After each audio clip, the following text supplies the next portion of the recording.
Hello, TeachBetter family. I'm Brienne Fennell from the TeachBetter team, and I am here to have a conversation today with Patrick Hausammann, and we're going to talk all things TeachBetter 22. So stick around, grab your coffee, and we'll be right with you. So right now, I want to know if you're ready to teach better. That's the whole mission of this weekend. Just being here ready to learn and grow and come together like this is awesome. What are those small changes that can make you better tomorrow than you were today? All the amazing speakers we have here, wow. So we have a ton of people here who are published authors, who are writing about education. Let's get out there and teach better.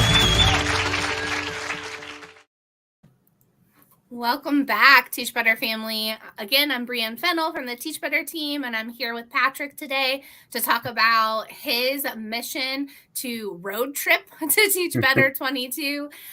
We are so excited to have you here with us, Patrick.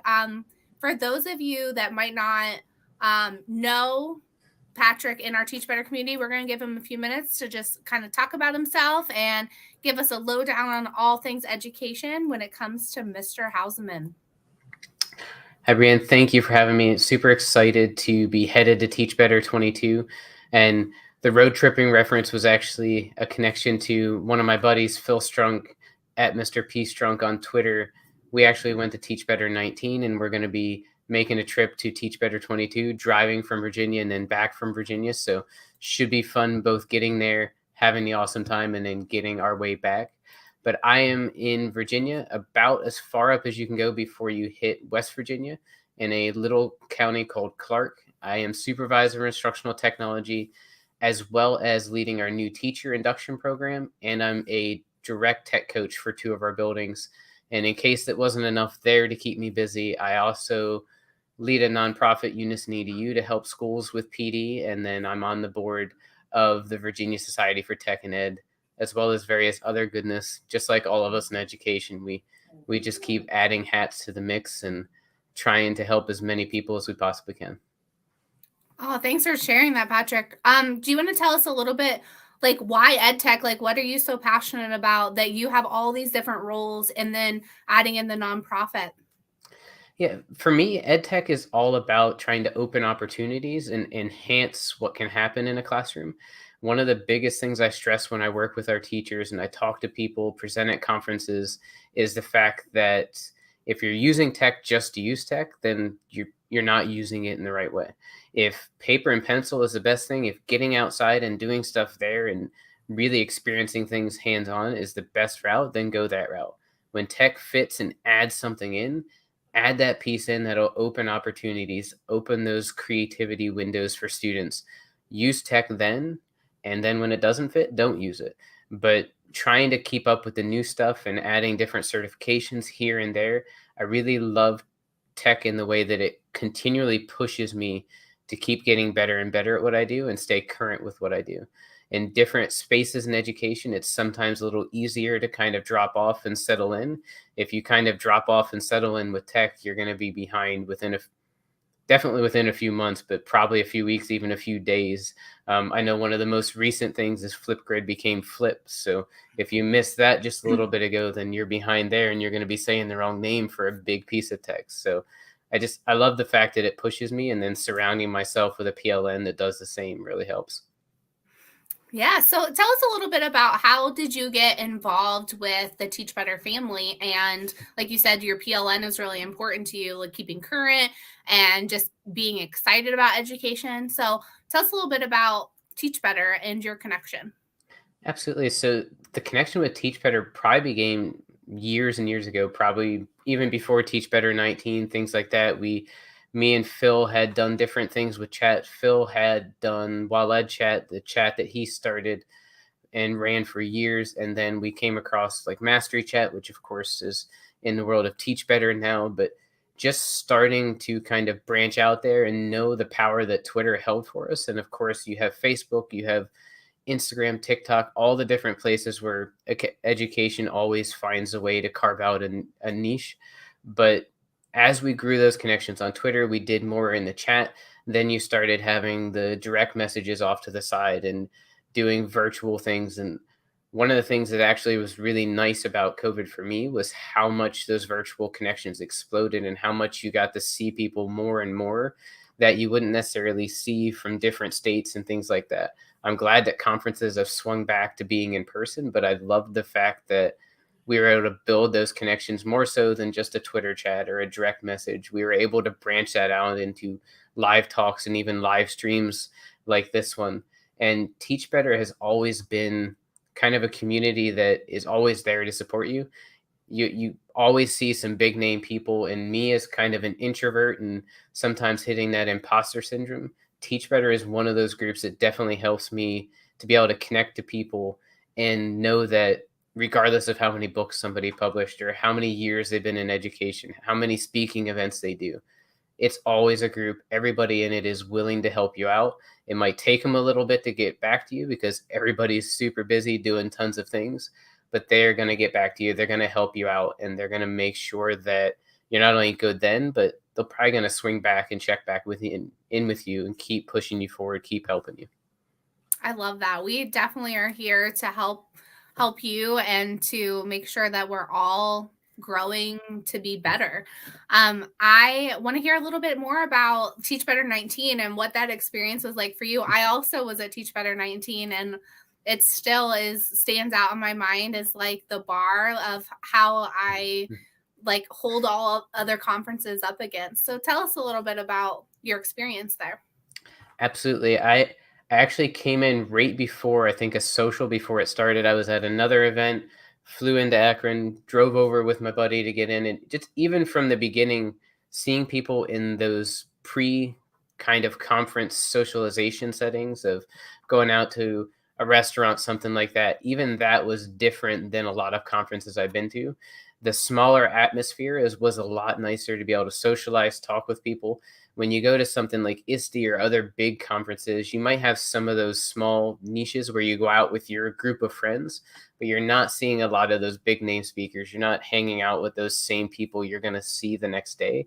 So that atmosphere there was awesome. And then as you rolled into the conference itself, again, that smaller atmosphere we had in TeachBetter 19 was awesome, just to feel the energy as soon as you walked in. People were greeting you. You had vendors, you had different people from the conference there right away greeting you.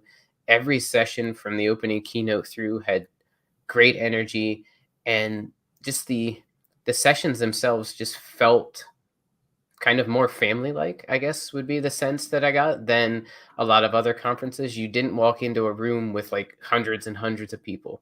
And I know the conference is likely going to grow, but I think that feel is still going to be there where you're walking in.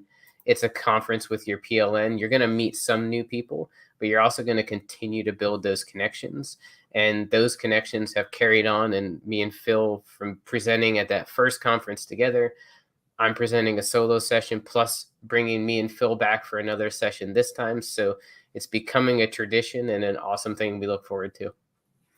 I love that. We are definitely going to keep up that energy with the small family feel, with the networking events Thursday, Friday, and Saturday. And so we're looking forward to not only like connecting with everybody through that educational lens, but also, like you said, building our PLN, making sure everybody feels seen and loved at this conference. I know so many people are looking forward to just seeing people in person, to connecting with them, having those conversations.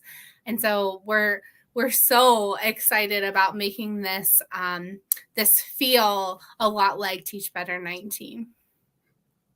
So tell us a little bit. I know that you have a couple sessions, but you have the 5 great ways to structure student-led learning. And so I want to hear like just a little preview. You don't have to give it all away, but what is that? Like if we're coming and we're sitting in your session, what are some of the things we're going to take away from that?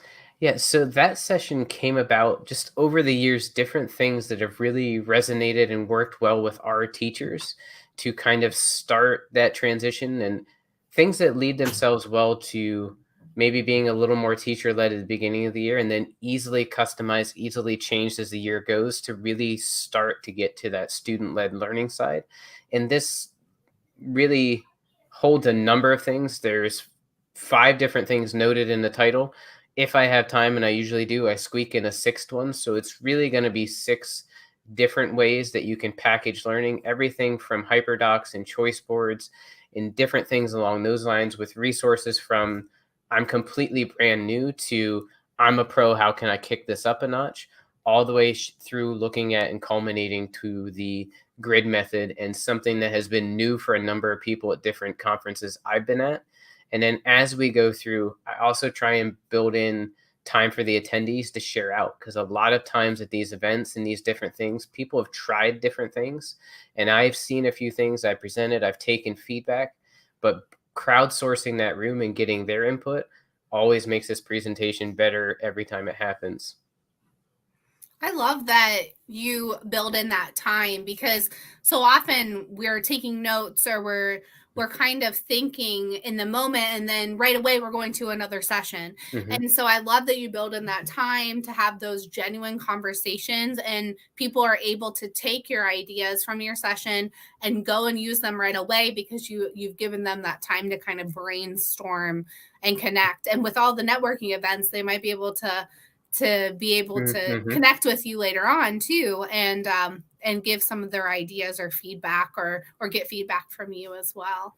Absolutely. I always like to say that my sessions come with lifetime tech support. It was something I heard John Crippo say once, and I love the fact that I never want any session I do to be a one-stop thing. I always say, if you have questions 3 minutes from now, 3 weeks from now, 3 years from now, reach out. I'm going to be more connected than I probably should be, and I'm going to reply, and we're going to keep this collaboration going. I love that. You have a lifetime of tech support. I once had a tech guy tell me you can't break Google, and that has stuck in my head for a long time. Do you have that same kind of philosophy? Like, you can't break it, like, let's try it? Oh yeah, and one of my big things in a stream of sessions that I do, or a theme of sessions I do, I call the magic beneath the surface of EdTech. And it's all about that time to, as Eric Kurtz would say, like, poke a stick at it and just dive down in. And one of the things that me and Phil have actually done in the past is something we called Apps Days, which we used to build relationships at the beginning of the year. But the questions were all relationship building. It wasn't do this thing with the technology, do this thing with the technology. But they were diving deep into those things, because we would launch out little challenges like, how many Flipgrid stickers or how many flip stickers can you get on this thing as you create it? And they're like, well, there's frames and all kinds of stuff. Can we use that stuff too? And I love giving kids just time to explore and dive in. And sure, we're going to build relationships. We're going to answer some questions, do some things as we go. But we need that time for teachers too, to just play with stuff, and not, we're going to jump in and create this thing within an hour, and then we're going to leave this session. So many times that great stuff, whether it's in conversations, learning about people, talking with people, or using a piece of EdTech, that amazing stuff happens after you dig down below the surface and realize all the different possibilities that are not a presentation in Google Slides, and discovering some of those off the wall passions one of your friends might have just by digging a little deeper in those conversations.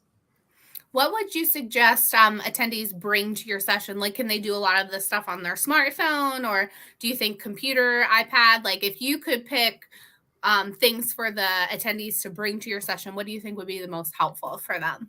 I would say if they could definitely bring some sort of a desktop type device. If they like the iPad, that should definitely work. But if they have a Chromebook, laptop, something like that, that would probably be best. A lot of the stuff will open. You'll be able to see everything on a mobile device. But I really love trying to build in some of that time where people can create and run with an idea. And it's just a little harder to create like a hyperdoc or a choose your own adventure or something from a phone. If you are good with it and you want to try it, more power to you. But more powerful, more user-friendly device might be a little better for that those hands-on pieces. Thanks so much. Well, we're coming to the end of our session together today, but I want people to be able to connect with you. So tell us a little bit about like your nonprofit, your website, and some of the best ways that our viewers could connect with you. Absolutely. So for me and kind of my consulting side, my Twitter side, if you can remember what you see on the screen of PHAUS.edu, that PHAUS.edu, if you put @ before it, you'll have me on Twitter. If you put .com after it, you have my website. And if you put @gmail.com after it, you have my email. So everything's kind of all right in that wheelhouse. And then my nonprofit is unisonedu.org. And it's all about trying to help educators move forward together, whether that's one-on-one coaching or training, or doing deeply discounted or in some cases even free training for schools and districts. Our goal is to make sure that no school, no educator ever doesn't have the PD that they need. So our group is continually growing. So I would love for you to reach out if you need our help. But on the flip side, I would love for you to reach out if you're interested in being part of the team as well. But various ways to connect. I'm always connected and always happy to grow and continue to get pushed to get better and better. Amazing. One last thing before we go. What are you most looking forward to for TeachBetter 22? I would say the biggest, and I'm going to cheat and say two. One, I'm super excited about road tripping with Phil. I think it's going to be awesome going to and from, lots of snacks, great conversations. And as far as the event itself, I'm really looking forward to being back in person with that amazing group of people through those social events, through those sessions. I know that I'm going to learn. I know that I'm going to grow. And really on the personal side, I know that I'm going to have a good time and really like what I'm doing. Amazing. Well, thank you so much for being with us, Patrick. Those of you that are listening, make sure you go to teachbetterconference.com. Let's get you registered so that you can see Patrick and all of our amazing speakers and keynotes. Also, connect with us on YouTube, Twitter, Twitch, LinkedIn. And we are so excited to teach better and teach better 22.